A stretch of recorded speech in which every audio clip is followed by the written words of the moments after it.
नमस्कार दोस्तों, स्वागत है आप सब लोगों का आरपीएससी एग्जाम्स यूट्यूब चैनल पर।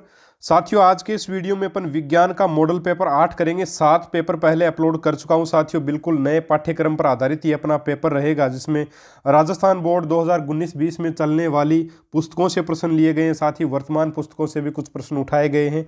बिल्कुल एग्जाम पैटर्न के हिसाब से 30 प्रश्न हैं, जिसमें आपके नवीन पाठ्यक्रम के अनुसार प्रश्न भी है। नए जो टॉपिक जोड़े गए हैं, कृषि का हो, चाहे आपका विद्युत का हो, चाहे आपका कोई भी टॉपिक हो, सारे के सारे टॉपिक से प्रश्न उठाए गए हैं साथियों। बहुत ही शानदार पेपर सीरीज है जो कि आपके एग्जाम तक इसी प्रकार चलती रहेगी। वीक में 3 टेस्ट साथियों इसके लिए जाएंगे, तो आप देख लीजिए कितने टेस्ट हो जाएंगे। आप लोगों को बहुत ज़बरदस्त मैटर मिलेगा और कहीं साइंस का ऐसा मैटर आपको नहीं मिलेगा साथियों, बिल्कुल लेवल के अकॉर्डिंग नहीं मिलेगा।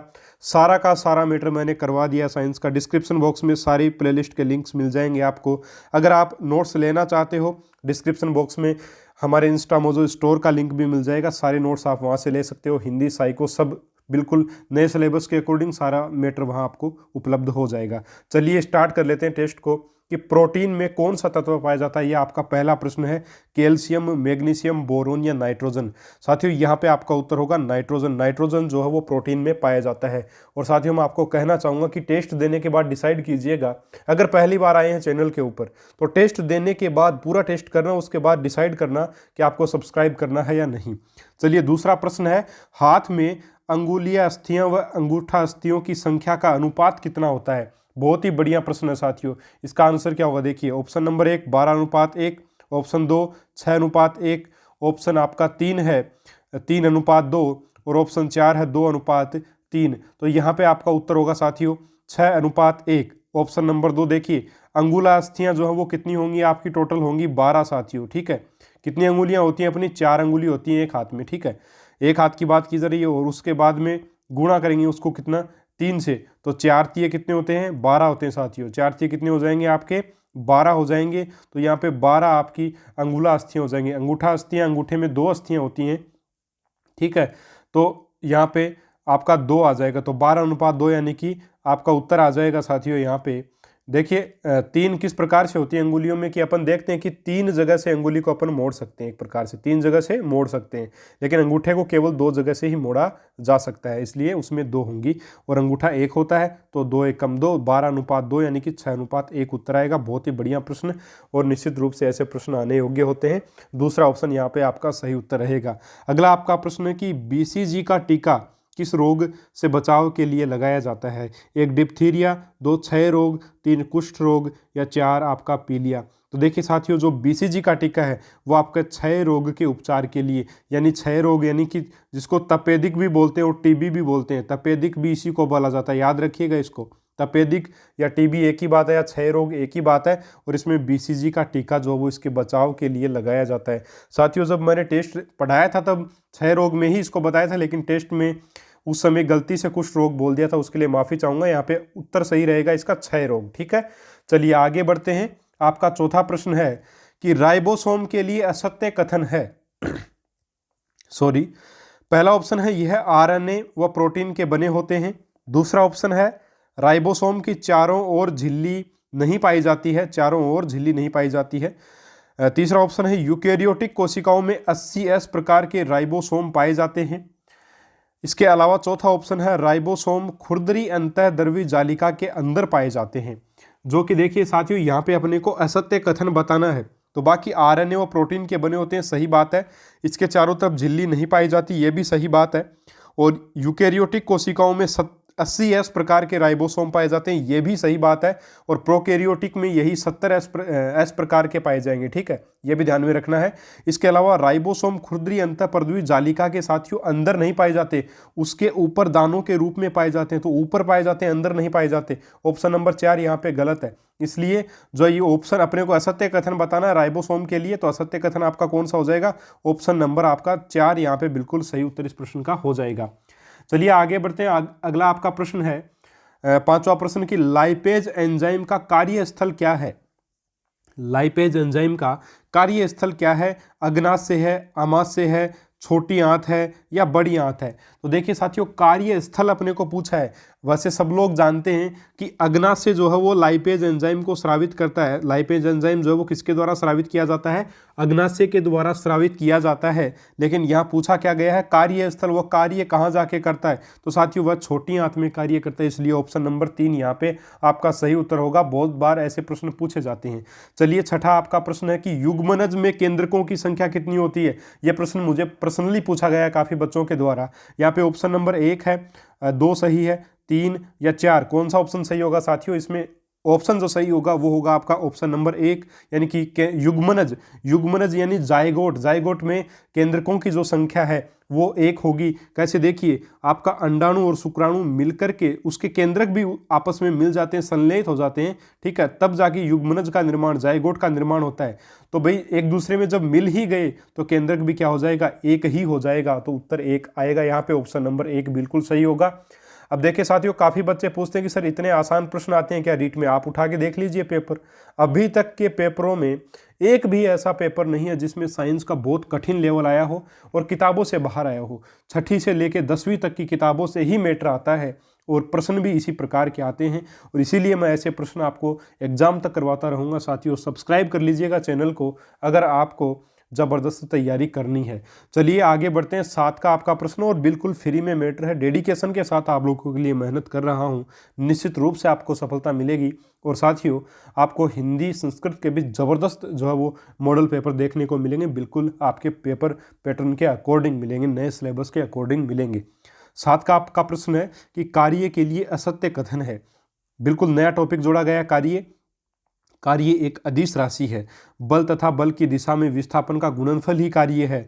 तीसरा ऑप्शन है कार्य का मान ऋणात्मक नहीं हो सकता है। और 4 है यदि विस्थापन का मान 0 है तो किया गया कार्य सदैव 0 होगा। देखिए पहले साथियों, सबसे पहले यहाँ पे आंसर देने से पहले दिमाग में आना क्या चाहिए कि कार्य क्या है। कार्य अपन जानते हैं, अपन लिखते हैं FS cos थीटा, लिखते हैं सीधा सीधा, है ना, या फिर बल गुणा विस्थापन। अगर सीधा सीधा सीधी भाषा में बात करूँ तो बल गुणा विस्थापन, और वैसे बात करें तो FS cos थीटा इसको लिखा जाता है ना। ये बहुत डिटेल से मैंने आपको पढ़ाया है। अब देखिए कार्य एक अदिश राशि है, बिल्कुल सही बात है, कार्य क्या एक अदिश राशि ही रहेगी, ठीक है, यानी कि इसमें दिशा का कोई ज्ञान नहीं हो भाई, कार्य में दिशा का क्या मतलब है, इसलिए अदिश राशि है, बिल्कुल सही बात है ये तो।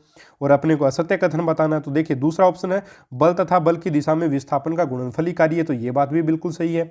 अगला है कार्य का मान ऋणात्मक नहीं हो सकता। देखिए साथियों, अगर मैं यहाँ पे, अगर आपके यहाँ पे देखिए मान रखा जाए कि अगर अपन देखें कि अगर मान लीजिए ये एक वस्तु है और इसके ऊपर अपना बल तो इधर लगा, फिर भी इस वस्तु का विस्थापन इधर हो गया, तो बल और विस्थापन अगर दोनों एक दूसरे के विपरीत हो रहे हैं तब ये कोण कितने डिग्री का बनेगा, इनके बीच में 180 डिग्री का कोण बनेगा। तो थीटा का मान 180 होगा और कोस 180 का मान कितना होता है, -1 होता है।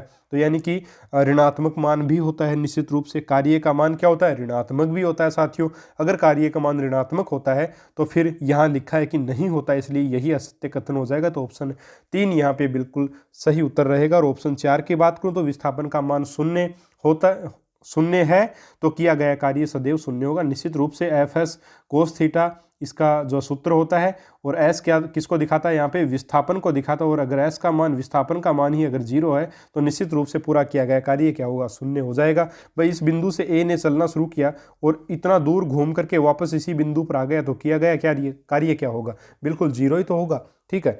तो ऑप्शन नंबर यहाँ पे 3 आपका सही उत्तर इसका रहेगा। उम्मीद है बहुत अच्छे से सारी बातों को आप लोग समझ गए होंगे। चलिए आगे बढ़ते हैं। आपका 8वां प्रश्न है कि प्रकाश किरण जब लेंस के प्रकाशीय केंद्र से गुजरती है तो अपवर्तन के पश्चात उसकी दिशा में क्या परिवर्तन होता है। बहुत ही बढ़िया प्रश्न। 1 कोई परिवर्तन नहीं होता, 2 वापस उसी दिशा में चली जाती है, या 3 मुख्य अक्ष के समांतर हो जाती है, और 4 मुख्य अक्ष के लंबवत हो जाती है। अब मैंने क्या किया साथियों, एक उत्तल लेंस मैंने ले लिया और ये इसका होता है साथियों प्रकाशीय केंद्र, और ये इसका मुख्य अक्ष है। ये आपकी जो लाइन होगी बीच वाली, सेंटर वाली जो लाइन है, ये इसको मुख्य अक्ष आप बोलेंगे, ठीक है, ये मुख्य अक्ष है। अब देखिए साथियों, एक प्रकाश की किरण आती है और जो प्रकाश की किरण है वो यहाँ आपके किससे गुजरे, यहाँ पे बोला गया प्रकाशीय केंद्र से गुजरे। तो निश्चित रूप से जब भी कोई भी प्रकाश किरण किसी भी लेंस से, जब चाहे उत्तल लेंस हो चाहे अवतल लेंस हो, प्रकाशीय केंद्र से अगर गुजरेगी तो वो बिल्कुल बिना विचलित हुए सीधी निकल जाती है ना, तो सीधी निकल जाएगी। और यहाँ पे आपका उत्तर क्या हो जाएगा कि उसकी दिशा में कोई परिवर्तन नहीं होगा, यानी ऑप्शन नंबर 1 जो है वो आप यहाँ पे सही क्लिक कीजिएगा। ऑप्शन नंबर 1 आपका सही उत्तर यहाँ पे साथियों रहेगा। ठीक है, उम्मीद है बहुत अच्छे से आप लोग समझ गए होंगे। चलिए आगे बढ़ते हैं। 9वां आपका प्रश्न है कि ध्वनि की तीव्रता व कंपन के आयाम में क्या संबंध है। ध्वनि की तीव्रता और कंपन के आयाम में क्या संबंध है। ऑप्शन 1 है ध्वनि की तीव्रता पर कंपन के आयाम का कोई प्रभाव नहीं पड़ता है। दूसरा है ध्वनि की तीव्रता कंपन के आयाम के बढ़ने के साथ साथ बढ़ती है। और ऑप्शन 3 है ध्वनि की तीव्रता कंपन के आयाम के व्युत्क्रमानुपाती होती है। व्युत्क्रमानुपाती का मतलब है कि ध्वनि की तीव्रता अगर बढ़ेगी तो कंपन का आयाम घटेगा, एक दूसरे के उल्टे होना ही व्युत्क्रमानुपाती होना है। ऑप्शन 4 है उपयुक्त में से कोई नहीं। तो यहाँ जो सही उत्तर होगा वो बता देता हूँ, ऑप्शन नंबर 2 होगा। क्यों होगा, देखिए ध्वनि की जो तीव्रता है साथियों, ध्वनि की तीव्रता जैसे जैसे कंपन का आयाम बढ़ता जाएगा, ठीक है, कंपन का आयाम मतलब जो है ये जो दूरी होती है, मान लीजिए एक प्रकार दोलन कर रहा है और ये यहाँ आया, ये अगर बढ़ता जाएगा, मान लीजिए ये यहाँ था फिर यहाँ तक आया, यहाँ है तो यहाँ तक आएगा, तो ये क्या है, इसका आयाम है। ये क्या है साथियों, इसका आयाम है। अगर ये बढ़ता जाएगा तो ध्वनि की तीव्रता, ध्वनि की साउंड जो निश्चित रूप से बढ़ती जाएगी। तो ऑप्शन 2 बिल्कुल सही उत्तर होगा इसका कि ध्वनि की तीव्रता कंपन के आयाम के साथ साथ बढ़ती जाती है। तो निश्चित रूप से ऑप्शन नंबर 2 आपको यहाँ पे सही करना है। ठीक है, चलिए आगे बढ़ते हैं। 10वां आपका प्रश्न है कि विद्युत घंटी विद्युत धारा के किस प्रभाव पर कार्य करती है। बहुत आसान प्रश्न, सीधा प्रश्न, कक्षा 8 की पुस्तक से। तापीय प्रभाव पर कार्य करती है, चुंबकीय प्रभाव पर, रासायनिक प्रभाव पर या जूल प्रभाव पर। तो साथियों विद्युत घंटी जो है वो विद्युत धारा के चुंबकीय प्रभाव पर कार्य करेगी। ऑप्शन 2 यहाँ पे आपका सही उत्तर रहेगा। 11वां प्रश्न है आपका कि किसी चुंबक की अधिकतम आकर्षण क्षमता कहाँ होती है। उसके केंद्रों पर होती है, सिरों पर होती है, कहीं भी हो सकती है या सभी जगह समान होती है। साथियों जो एक आपके सामने जो चुंबक होती है उसमें 2 ध्रुव अपन जानते हैं होते हैं। एक तो आपका उत्तरी ध्रुव होता है जिसको नॉर्थ पोल बोलते हैं, और दूसरा आपका ध्रुव होता है साउथ पोल, ठीक है, जिसको एस से डिनोट करते हैं। तो जो आपका नॉर्थ पोल और साउथ पोल जो है इनमें जो है सर्वाधिक आकर्षण क्षमता और विकर्षण क्षमता होती है। तो चुंबकत्व का जो गुण पाया जाएगा चुंबक में वो सिरों पर पाया जाएगा, हमेशा केंद्र में नहीं होता। तो ऑप्शन 2 यहाँ पे बिल्कुल करेक्ट उत्तर इसका रहेगा। 12वां प्रश्न है कि अग्निशामक यंत्र बनाने में निम्न पदार्थ का प्रयोग किया जाता है।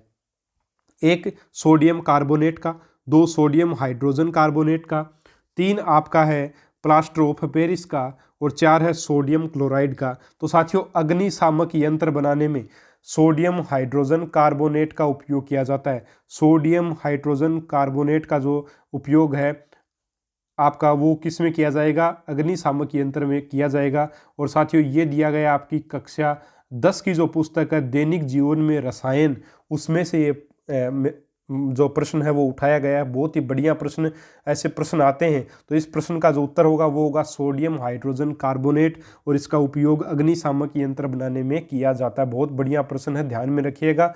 और कक्षा 10 का ये जो पाठ है ये भी बहुत ज़्यादा इंपॉर्टेंट है साथियों।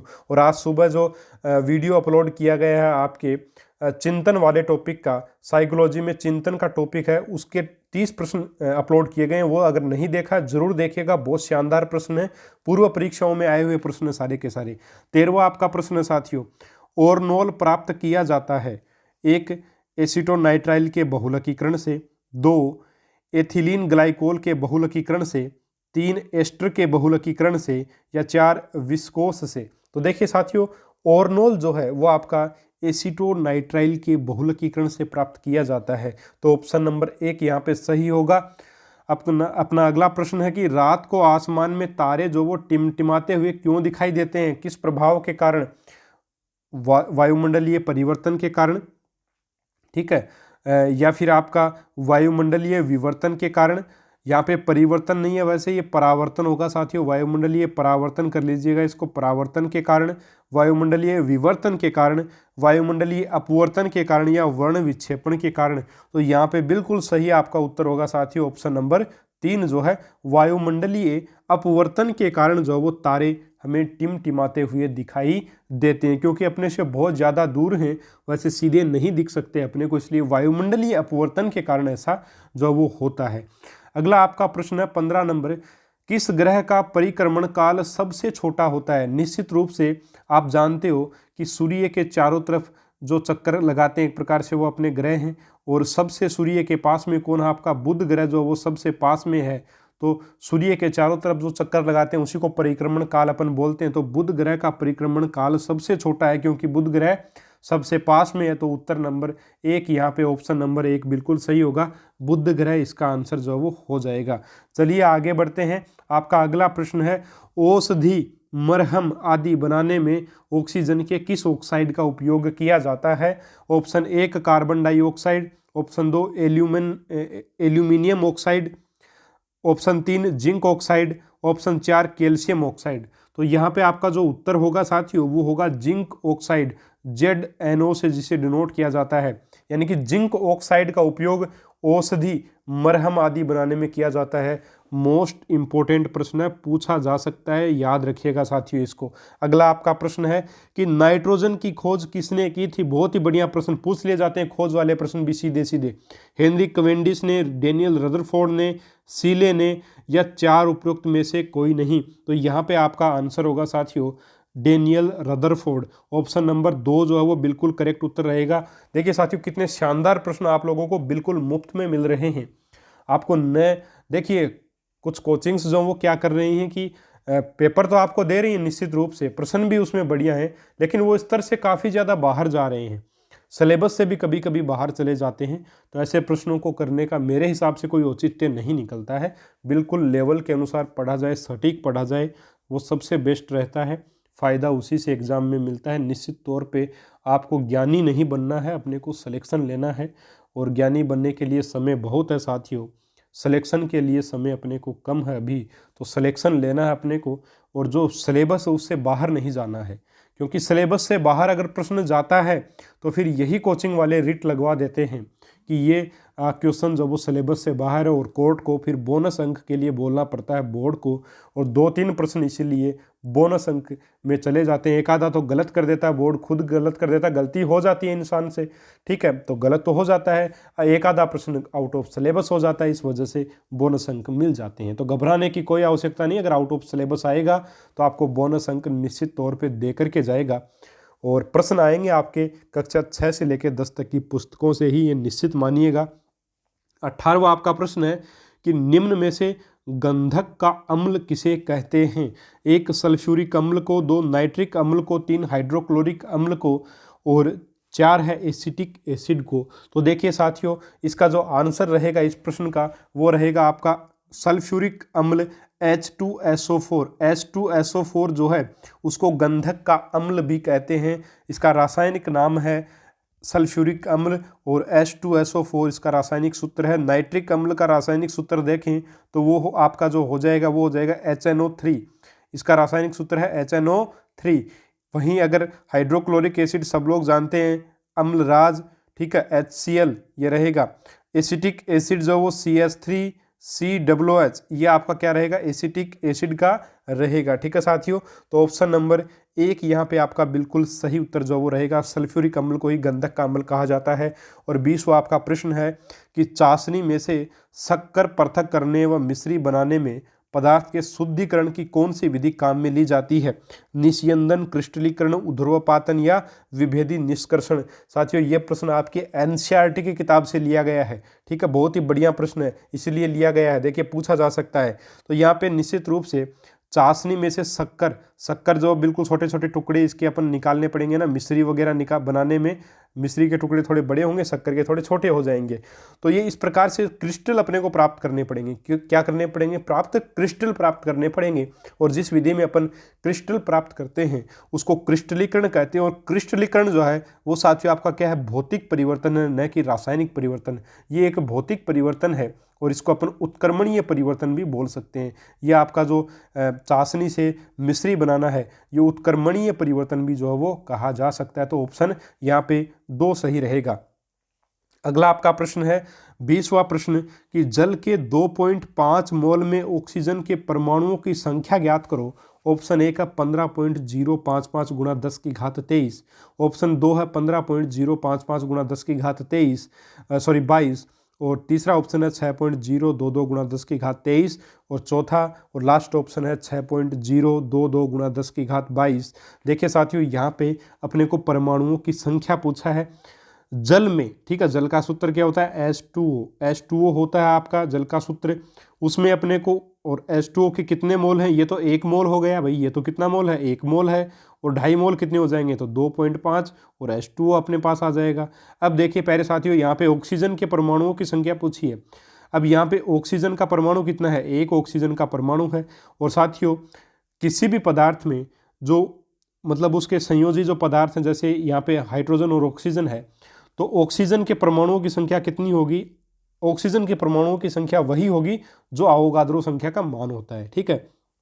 और अवोगाद्रो संख्या का मान कितना होता है, तो ऑक्सीजन के जो परमाणु होंगे, ऑक्सीजन के परमाणु वो भी किसमें, आपके ऑक्सीजन के परमाणु 1 मोल जल में, 1 मोल जल में जो आपके पदार्थ मतलब जैसे इसका 1 मोल होना चाहिए। उसके बाद हाइड्रोजन और ऑक्सीजन के लिए, दोनों के लिए अपन देखें तो उनके लिए जो उनकी परमाणुओं की संख्या रहेगी वो अवोगाद्रो संख्या के बराबर हमेशा रहेगी। चाहे आप हाइड्रोजन के परमाणु यहाँ पे निकालो, चाहे ऑक्सीजन के निकालो, दोनों के लिए परमाणुओं की संख्या कितनी रहेगी, 1 मोल जल के लिए बिल्कुल सेम रहेगी, और वो क्या रहेगी आपकी 6.022 गुणा 10 की घात 23 रहेगी, ठीक है साथियों। ये 1 मोल के लिए रहेगी। अब ऑक्सीजन का परमाणु एक ही है, इसलिए 6.022 गुणा 10 की घात 23 रहेगी। अगर अपन यहाँ पे हाइड्रोजन के लिए निकालते तो 6.022 गुणा 10 की घात 23 तो होता ही, साथ में इसको 2 से गुणा और करना पड़ता है अपने को, क्योंकि हाइड्रोजन के कितने अणु हैं, 2 अणु यहाँ पे होंगे, ठीक है। अब देखिए साथियों, आगे अपना क्या है कि ऑक्सीजन के परमाणु, ऑक्सीजन में परमाणुओं की संख्या, ऑक्सीजन के परमाणुओं की संख्या सॉरी कितनी आ गई आपके पास, 6.022 गुणा 10 की घात 23 आ गई। अब यहाँ पे ये तो 1 मोल जल में है, और अपने को 2.5 मोल जल का बताना है, तो 2.5 मोल जल में कितनी हो जाएगी, इसको 2.5 से अपन मल्टीप्लाई कर देंगे सीधा सीधा, 2 आपका 10 की घात 23 हो जाएगी, और इसको जब मल्टीप्लाई अपन करेंगे तो साथियों इसका आंसर कितना आएगा, 15.055 गुणा 10 की घात 23। और साथियों यहाँ पे अगर हाइड्रोजन की बात करते तो भाई 2 गुणा 6.022 गुणा 10 की घात 23, ये तो आपका 1 मोल जल में होता, और अपने को 2.5 मोल में करना था, तो इसको 2.5 से और मल्टीप्लाई कर देते। अगर देखा जाए तो 15 दूनी 30 होता, और एक बढ़ जाता, सॉरी यहाँ पे आपके एक कुछ 5 इस हिसाब से आ जाता, 30 पॉइंट कुछ आ जाता, गुणा 10 की घात 23 रहता, तो ये आपके हाइड्रोजन के मोल की संख्या आ जाती, अणुओं परमाणुओं की संख्या आ जाती। मेरे हिसाब से बहुत अच्छे से ये सारा प्रश्न आपका क्लियर हो गया होगा। यहाँ पे आपका आंसर रहेगा ऑप्शन नंबर 1, और वो उत्तर रहेगा आपका 15.055 गुणा 10 की घात 23, ठीक है। ये आपका आंसर यहाँ पे रहेगा। 21वां आपका प्रश्न है कि विश्व पर्यावरण दिवस साथियों कब मनाया जाता है, 5 जून, 5 मई, 5 जुलाई या 5 अप्रैल। सब लोग जानते हैं कि विश्व पर्यावरण दिवस आपका 5 जून को मनाया जाता है, और 21 जून को विश्व योग दिवस मनाया जाता है, ये भी आपको याद रखना होगा, ठीक है। 22वां आपका प्रश्न, देखिए प्रश्न पूछा जा सकता है योग दिवस वाला। 22वां प्रश्न है कि कचरा प्रबंधन के लिए अजैविक अपशिष्ट सामग्री जैसे प्लास्टिक की प्लास्टिक की सामग्री, कांच के टुकड़े किस रंग के डिब्बे में डालते हैं, हरे रंग के डिब्बे में, नीले रंग के डिब्बे में, काले रंग के डिब्बे में। तो देखिए साथियों यहाँ पे आपका उत्तर क्या रहेगा, यहाँ पे आपका आंसर रहेगा काले रंग का डिब्बा। ऑप्शन नंबर 3 सही रहेगा, बहुत डिटेल में बताया हुआ है, और ऐसा प्रश्न बिल्कुल बन सकता है आराम से, और बनेगा मेरे हिसाब से, क्योंकि कचरे प्रबंधन का टॉपिक अपने दिया गया है यूनिट नंबर 5 में, यानी कि जिसमें शिक्षण विधियां पहले आती थी वहाँ पे ये दिया गया है।